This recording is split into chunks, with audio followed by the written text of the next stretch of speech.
Okay, our next one is going to be our social media react. And what was fun is what I've enjoyed about the new podcast setup is the social media react used to be Devin trying to trigger me. She would try and find something just absurd for me to react to and was hoping that I'd get real punchy and cheeky and sarcastic. And now I get to do that for our dietitian team. Rand, thanks, Dev. It's the best promotion that I ever thought. I never knew I needed. And so what I do now is it's an excuse to, before our episode, kind of scroll Instagram in the diety world and see what trends are going on. And then I'll like, save a couple of them and be like, ooh, which one? And so as I was scrolling for you, through the lens of eating disorder and disordered eating, I didn't come across a trend. I actually just realized that the trend is social media at this point. As I was scrolling, it was just fasting and biohacking and all sorts of restriction. And then it was also feasting and refeeding and reverse metabolics.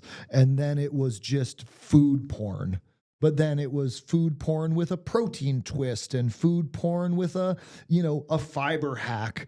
And I got to the point where I was just scrolling and I went, no wonder people are so confused and hyper opinionated and almost like tribal about their food opinions and drawing lines in the sand that to someone like you or me that's like lived and made a career of this just seems so arbitrary. And at times I'll use the word stupid, unfortunately. And I don't mean that person is, I mean their comprehension of what they're talking about is, but it's to say, I want to take a moment and say fasting, feasting, and food porn is the social media reaction.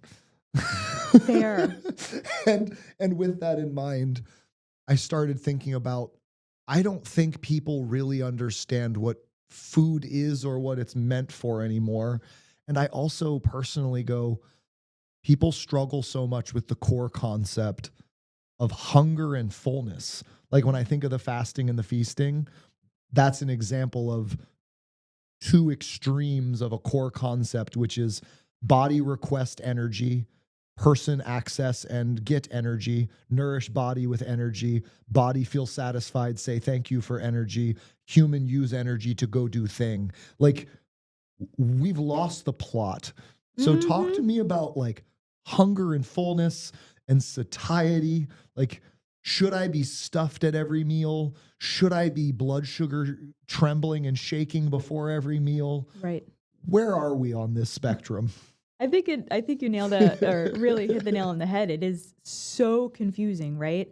Something that I know you say often is there's so much what is the exact statement? There's like so much information at our fingertips it becomes dangerous, or something similar to we that. Have the right? opportunity. It's the Dunning-Kruger. We know just enough to be dangerous because there's so much information at our fingertips. Exactly, which is a really cool thing. We have access to so much information out there, but at some point, like that becomes incredibly overwhelming. Like, how do we narrow it down? It's fun because you start to realize intellect is your ability to process information. And then knowledge is the accumulated processing of information. And so we are humans, which means we have intellect, and social media and, as allowed people with potentially higher intellect tendencies, aka higher processing speeds, their computer runs a little faster, to get access to information and then also speak out that information. But it doesn't necessarily force them to have accumulated enough information to genuinely be knowledgeable. And that's what Dunning-Kruger is. It's this phenomenon where someone with high intellectual capacity starts to process info. They process it a little bit faster than the typical human, but then as a result, their confidence in their intellect gets misappropriated as confidence in their knowledge. And so they then have an attitude of extreme knowledge when it's really intellect. And if they don't understand the topic in depth, they're actually arrogantly misinformed. And so what's interesting is you see this phenomenon now where people they'll go attend a weekend seminar about something, and then you'll ask them their confidence in their knowledge on the topic, and they'll rate themselves as an 8 or 9 out of 10. And then you have someone like you or me that have spent a decade studying, immersing, engaging, I mean, really living in a topic, and you ask us our knowledge, and we'll rate ourselves as an 8 or 9 at best. We might even say a 7. Yeah, I think we'd be a little bit modest about it. Correct. And Right. so that's the modesty is the result of mastery, but it's also the idea that the more you know, the more you don't know. It's the phenomenon of like, oh, you start to realize how big a topic is. And so there's this tendency, you scratch the surface and you get overly confident in it, essentially. We've got a little dog sniffing. She woke up from her nap.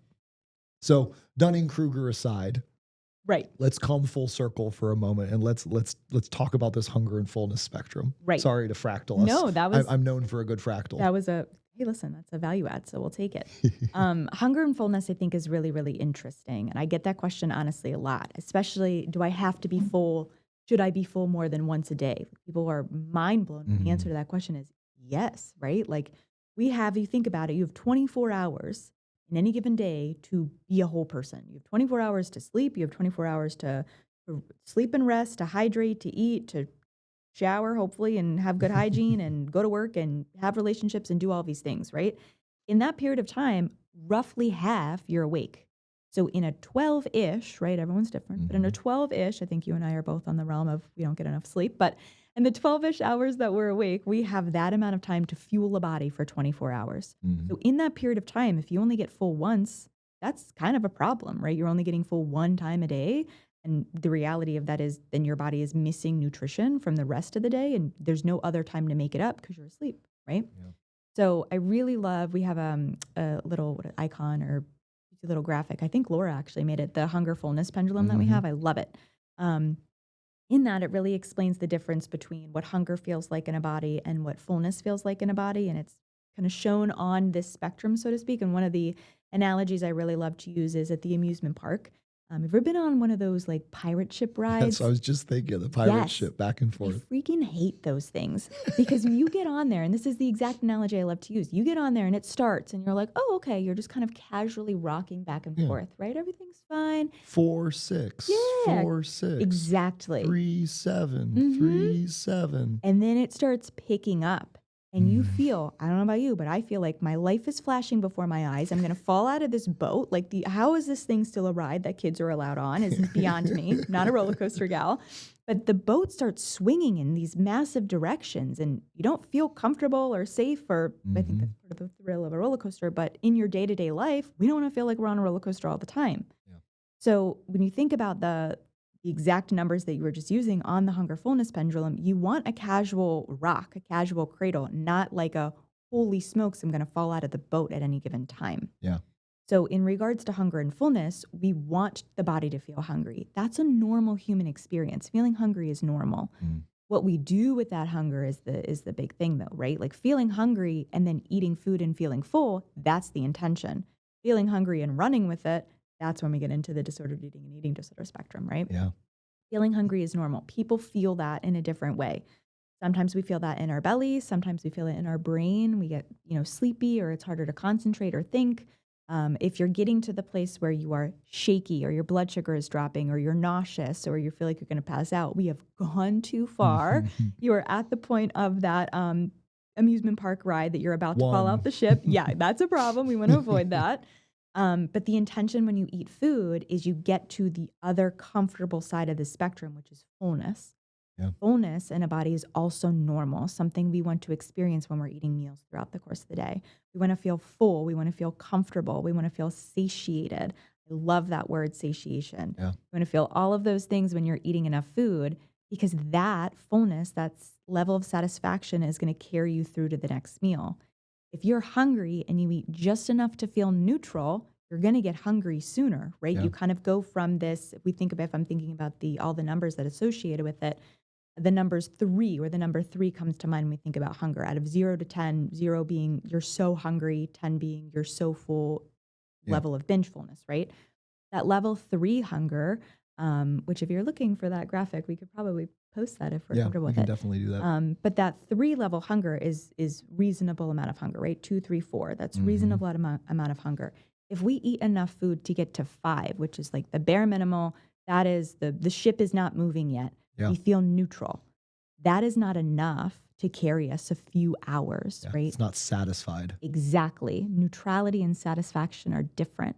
So Mm, the intention when we feel hungry is to go from that 3 to that level 7, that full, that satisfied, that satiated, that comfortable, that slight distension in our bellies mm. too, which I think Contented. And then exactly. there's a physical and a mental awareness of it. Right. And that's a normal feeling. People tend to get really, really nervous when we get to when I use the Mm. word distended, people go, "Oh my goodness Oh, gracious, like that's bad."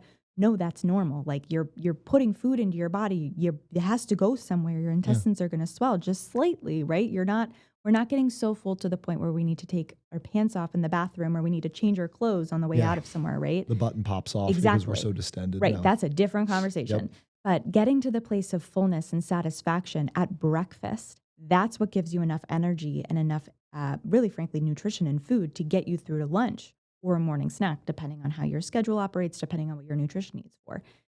Getting not full enough or getting just to that neutral aspect, we're going to get hungry so much more often. We're going to be thinking about food so much more often Yeah. because that's another sign of hunger. But if we eat enough to feel full and satiated, that's when that casual rock kind of takes place on a day-to-day basis. That's what we're aiming for. I love that visual. It also, one of the things that always surprised me is how few people actually have felt or understand what satiated feels like. And it's because in our society we have a tendency to just like sail right past it to 10. Right. And in an attempt to avoid a 10, a lot of people that are suffering and struggling with eating disorders will just never go past a 5, to your point. And if they're really in a clinically deep state of an eating disorder, they actually pride themselves on their hunger, which means they won't go past a 3. Right. And so the spectrum is such a useful tool to help people understand what we're trying to get to. And one of the things I love to say, and you know this, you've heard me say this more times than you probably care to, is that unfortunately the 0 causes the 10. Every time. And so when we think about this, let's like zoom out for a second and go, what are we actually trying to do here? We are trying to eat. Okay, what is food? Food is fuel. So we're trying to fuel you. So we are trying to nourish the body so that it can do its day-to-day things, which means a nice steady drip of fuel would be a really good thing. The absence of fuel means that your body is going to be powering down. So going to a 0 and being hungry means that your brain and body are just fundamentally underperforming. And then going to a 10, which is to be stuffed beyond need, is going to overburden your digestive tract and mean that your body has to reroute a whole bunch of blood and all sorts of attention to the stomach, which is also going to make you sleepy and not clear. And so we go, if our goal is to stay energized, right, then we shouldn't be touching a 0 or a 10. The Nope. comment being that you rarely go to a 10 unless you're at a 0. Volatility is real. If you restrict and create a massive amount of over hunger, your brain will encourage you to overcompensate and it will create over fullness. And that was necessary during a time when food abundance didn't exist because you might not know if you were going to eat for the next few days. So in an opportunity to eat, if you don't eat for 2 days and then you're given an opportunity, your brain is going to eat for today and for tomorrow and for the next day. It is basically just a like resource guarding mechanism. Mhm. We now are fortunate that we live in a place of food abundance, which means we don't typically find ourselves going multiple days without access to food, which means we don't typically encounter the 0, but we also don't need the benefit of the stomach's ability to create the 10. So that 4 to 7 of, yes, we want you to feel a little hungry and a little full. And one of the things I love to note is, especially when you talk about satisfaction and being satiated, the 5 is something that tends to happen to people a lot that work like really, really intense, mentally stimulating jobs where they just snack all day. The The consistent graze. graze, right. And it goes back to what I was saying is in an effort to have stable energy, they're basically like essentially eating a Cliff Bar on a hike, something that digests easily enough that you don't have to stop and digest it, but isn't so fast to digest like a Gatorade that it completely spikes you and crashes you. So Mhm. they end up grazing and snacking on Cliff Bar-esque type foods. People crave carbohydrates mostly because they're the easiest to digest. They keep the Mhm. blood sugar stable. But grazing creates the absence of hunger and the absence of fullness. Right. And so as a result, you start to crave satiety and it leads to overeating a lot of the time. And so that's where trying to just sit at the 5 all the time is not the answer. You need to have a little wiggle. We need to feel a little hungry and a little satisfied. And it's neat because if you anchor someone, I've found, at what a graze feeling is, of that like absence of hunger without presence of fullness. The I could eat is what I call it. Right. If you anchor, because most people have been that, they know what that is. The I could eat. It's like, cool. We are just like 2 notches past that to the I feel good. Yeah, I don't want more. Yeah. Yeah. Could I eat more? Yes. But I'm at a point where if I did, I'd feel too full. Mhm. And a lot of times it's this fun process of, depending on who you're talking to, helping them touch 3, 4, 5, 6, 7, 8. A lot of times you need to know what a 10 is, to be honest, because it sets the precedent. That doesn't mean we intentionally try and touch it, but a lot of people will overcorrect before they find what the sweet spot is. But it's so fun to explore that spectrum. And then when you have that person that finally goes, I actually found the sweet spot where I ate a meal, felt satisfied, no longer felt as prompted to eat, but my brain would have just finished the plate because that's what I do. And then afterwards, I felt so good. Yeah. I had a client that did it at a Pirates game this summer, Cool. and they were like, I had a burger and fries, and normally I would just eat all the fries because they were there, and then I would sit there in my chair, half asleep, feeling sick because I ate a bucket of French fries. Or like I ate the burger and I had some fries, and then I realized like I was kind of done, and I then set the food under my little chair, and I got to enjoy the game. That's awesome. And it was like this aha moment where we explored why he would finish the fries. And part of it was, well, I paid for it. And it's like, you paid to feel full. You didn't pay to feel sick and sleepy. Right. You paid to feel full during a baseball game. And so like they gave you too much food. It's your job to find that sweet spot. Right. Mhm. And so these are those moments where that pendulum is so valuable. So I really am happy you brought that up. Yeah, I think it's a really good one, right? It's solid. I use the example too of the like kind of a light dimmer. If you ever had that growing up, we had Mhm. as I got older, we had in my kitchen like the ability to dim the kitchen light instead of turn it on and off, which is a very cool feature. Love Yeah. it. My dad though did not love that we would play with the dimmer instead of turning the light on and off because the electric bill kept going up. Ah, Right? So when you think about hunger fullness, I think about the idea of using the light switch on and off. You get hungry, the light switch is on, you eat food, you feel full, the light switch goes off and you move on throughout the day, right? yeah. If you have the light dimmer and you play with the dim up and down, you don't fully turn the light on, you don't fully turn the light off. One, it's never bright enough in the room to do what you're doing. And Mhm. two, your electric bill's through the roof. So it's kind of a lose-lose situation. The idea of feeling hungry, eating food, feeling full and satisfied, turning the light on, turning the light off, moving on, your electric bill goes down, you can see what you're doing and you move on. So I like that analogy Yeah, too. that's a great visual. Anything to help people interact with it so they can start to troubleshoot it and find it themselves. Because Mhm. that's such a cool thing. It's one of my favorite parts of what we do. Yeah, So same. I love it.